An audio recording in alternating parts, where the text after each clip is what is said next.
Okay.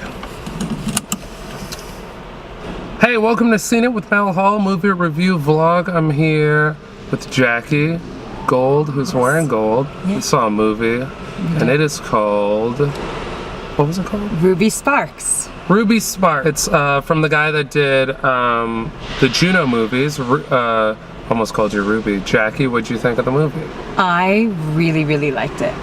I thought it was really fantastic. I went in not knowing anything about it, which I think is a good thing. I don't think it's very advertised at all, but it was really great. I thought it was awesome. The movie... It's about a writer. It's about a writer who creates... Who was very famous when he was a teenager. He wrote when he was a teenager, he was very famous, and everybody has these high expectations of him. They're waiting for his second book, and he can't come up with anything, and then he creates his character, and falls in love with the character that he's writing, and then that character comes to life, and that's the movie. He's just... You're not really selling it very well. No, well, I don't want to spoil it.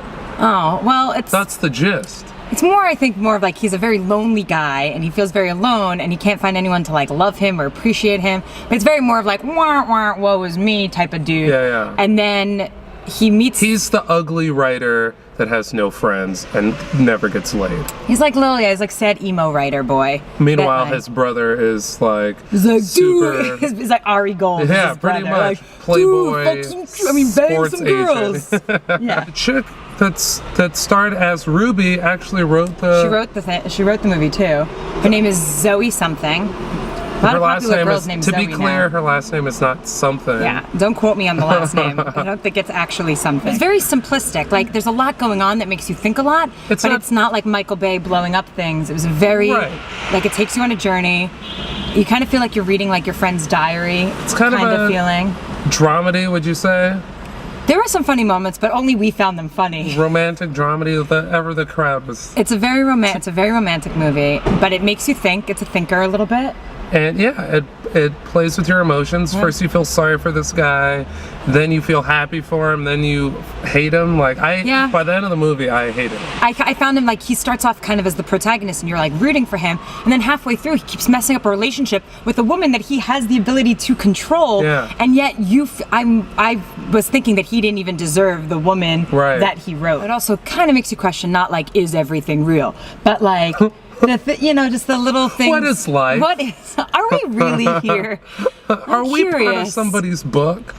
But I think I liked that message too, was like, even when he tries to create the most perfect relationship for himself, you could still mess it up. It's still no way of controlling how anything's gonna go. Relationships are equal parts. Yeah. Person and person. And sometimes another person if you're a cheater.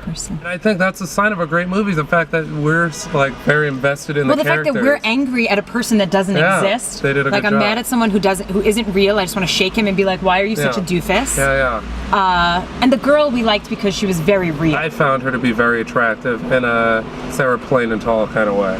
Yeah, I think that she was like a girl that that's also I think what led to like the believability of it is you looked at these two people and you're like, these are definitely two people that would run into each other and be in a relationship. Right. Like she was very ordinary. She was very pretty, but she was a very regular girl. But very pretty, very likable, funny. She was kind of... She's a girl even I would get sick of though after a short time. Do you think so? If I had her as a friend, I'd find her to be kind of annoying at times. Why? Because she was one of those like quirky free spirits that you're just kind of like, after a while, you're like, all right, simmer, simmer. I like that.